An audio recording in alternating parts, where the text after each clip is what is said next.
Hello, beautiful beings. Today we're talking about lack or plenty, about feeling into your abundance and finding a simple path to joy, shining joy, success in your world. You know, feeling your abundance is the second step in this Choosing More Joy series, and you'll find a playlist of the same name, and that'll lead you through these steps, just in case you've come in partway through here. Because our goal is to uncover the area where joy only lightly lives. This is the clue here. And hello, it's Linda here from this Heartisan channel and from Neutralizing with Love, because neutralizing is the basis of all of my work and my offerings. Just quietly neutralizing negatives, and that enables you to see the shine and the positives. You can find out more about my work on the website, which is that www.neutralizingwithlove.com. So, where do you see abundance in your life right now? Good question, hey? Did you have a picture or a memory pop up? Boom, just come in straight away. You might have many, and they're all like merging now into this big, happy, bouncing thing of joy. You might only have one, and it doesn't matter. What matters is that you do have a cameo picture of what happy abundance means. So store that in your heart with love, and that's what we're going to grow. Now, feel into where there's a sense of lack in your world. Have you figured out today that we're going to do a little bit of work on discovering the joy inside the lack? So maybe when I ask where there's a sense of lack in your world, you find it easier to see than it is to find the plenty, the abundance. But you know what?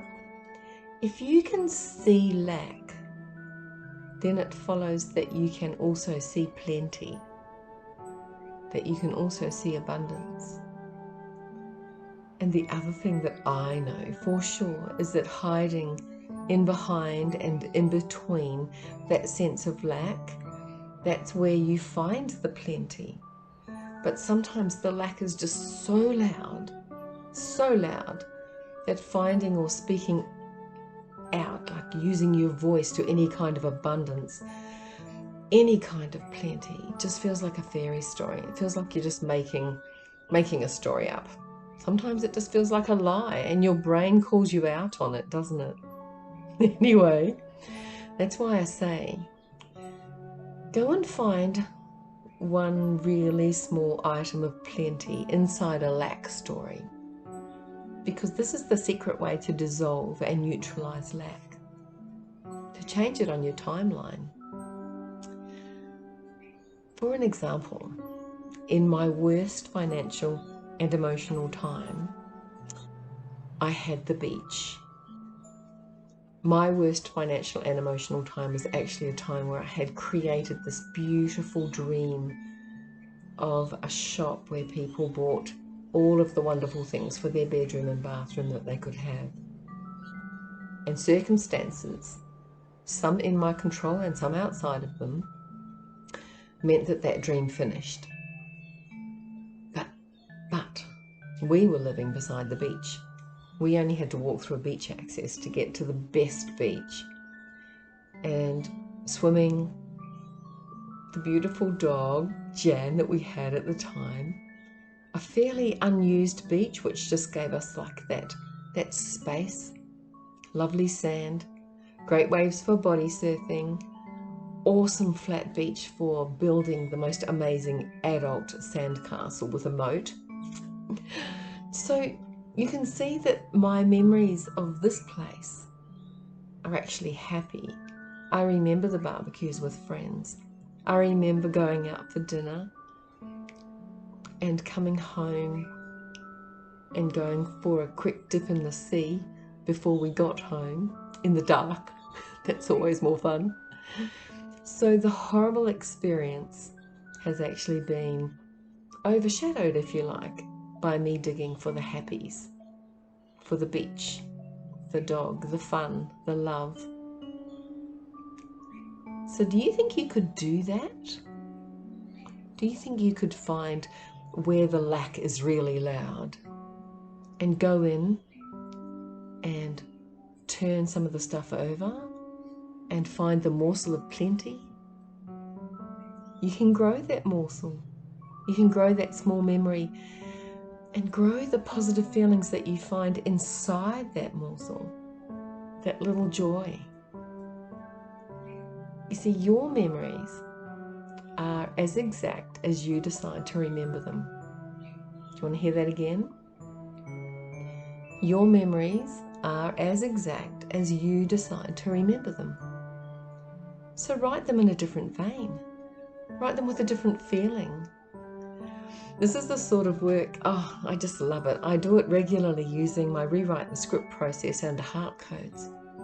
And I've got so much proof of the outcomes. And I know that if you follow the feeling system I've described here, inside lack and plenty, then you can experience the difference. You can write little different stories, not big ones, don't go big, you know the rules, small baby steps, ripple effect. And if you need help, you know I'm here. But go back and listen again. And then when the recording's done, just sit still, or even through it, just sit still for a few minutes and feel. And then see and feel where this more joy-filled life can take you, where a life of plenty, grow the little plenty moments, and then the life of plenty can take you somewhere different.